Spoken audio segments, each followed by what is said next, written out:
Bem-vindo a uma jornada pelas sombras da história.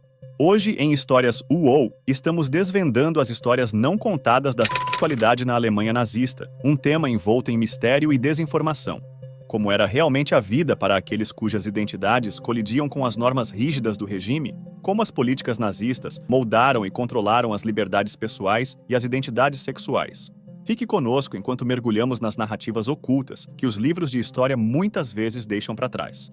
Este vídeo explorará a complexa paisagem da sexualidade sob o regime nazi, examinando as leis opressivas, a perseguição de diversas comunidades e a resistência que procurou desafiar tais medidas tirânicas. Por que isso é importante para nós hoje? Entender esses aspectos do passado pode iluminar nossas perspectivas sobre questões modernas relacionadas a direitos, identidade e aceitação. Você já se sentiu incompreendido ou marginalizado por ser quem você é? Refletir sobre a história nos permite apreciar o progresso alcançado e as batalhas que ainda precisam ser travadas. No decorrer da década de 20, antes da ascensão de Adolf Hitler ao poder, a Alemanha testemunhou uma era de libertação sexual sem precedentes que desafiou os padrões morais arraigados da época. Esta mudança dramática nas normas sociais provocou uma oposição veemente de grupos profundamente conservadores, incluindo o florescente Partido Nacional Socialista. Aproveitando as ansiedades da sociedade, os adeptos de Hitler iniciaram uma agressiva cruzada de propaganda, culpando a República de Weimar pela queda das taxas de natalidade do país após a Primeira Guerra Mundial. Em 1933, quando o Terceiro Reich ascendeu ao poder na Alemanha, foi observado um declínio significativo nas taxas de natalidade, que os nazis atribuíram ao que designaram como estilos de vida modernos decadentes. Eles embarcaram numa campanha para remodelar as normas sociais em torno da sexualidade, promovendo um ethos altamente controlado e contraditório. Por um lado, defenderam valores conservadores, defendendo a heterossexualidade e a castidade, alinhando-se com os papéis tradicionais. Curiosamente, Adolf Hitler retratou-se como uma figura de pureza celibatária, um homem tão devotado à Alemanha que evitou relações pessoais para permanecer imaculado aos olhos do público. A sua companheira de longa data, Eva Braun, permaneceu escondida do público, enquanto Hitler procurava manter esta imagem de dedicação solitária ao seu país.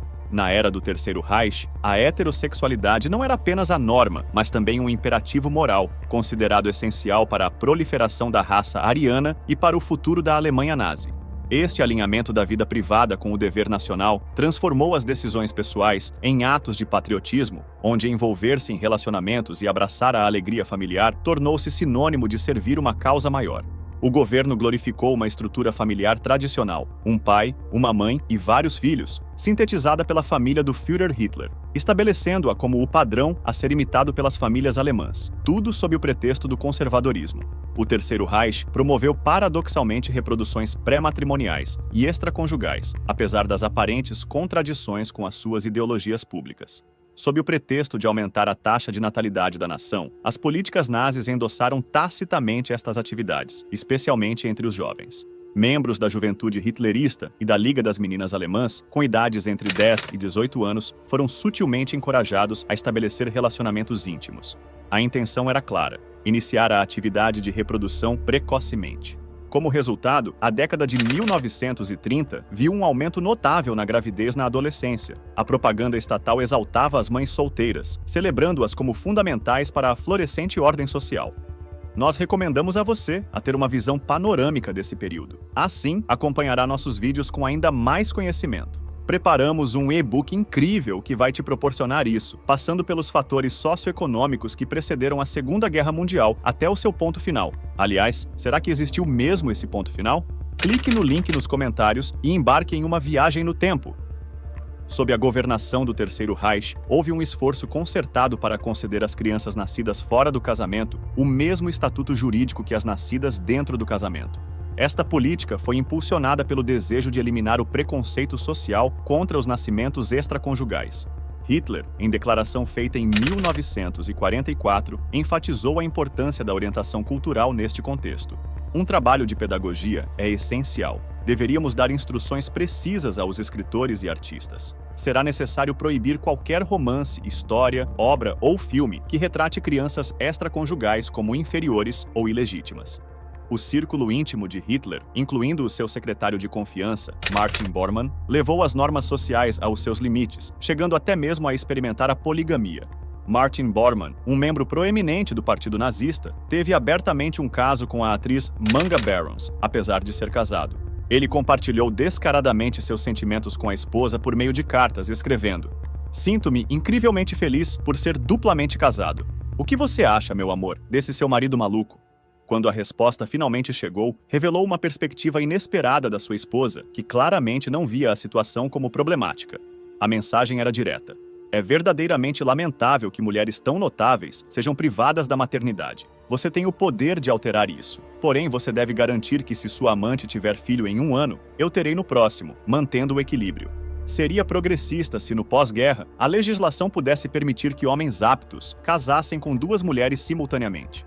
A poligamia e os casos extraconjugais eram tolerados dentro da ideologia nazista apenas quando iniciados por homens, refletindo uma regressão acentuada das tendências progressistas da década de 1920. O movimento impôs uma visão de mulheres relegadas à subordinação e à passividade, contradições diretas a uma crescente igualdade de gênero da época.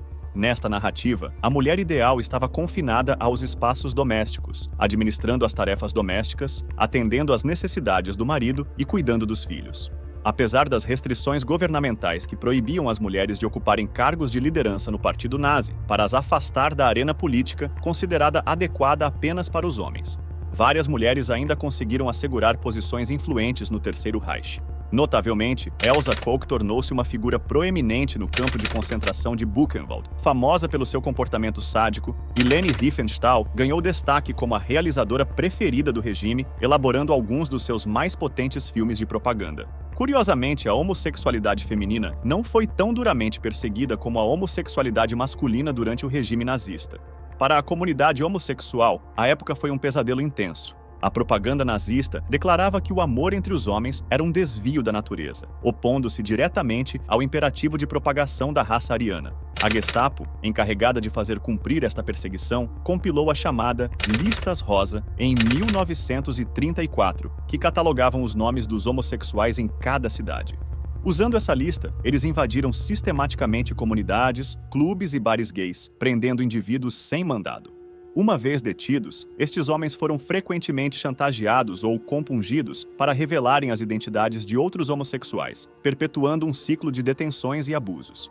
A partir de 1938, a Gestapo começou a enviar homens gays para campos de concentração, onde eram marcados, com triângulos cor-de-rosa nos seus uniformes, sujeitos à degradação e abusos implacáveis.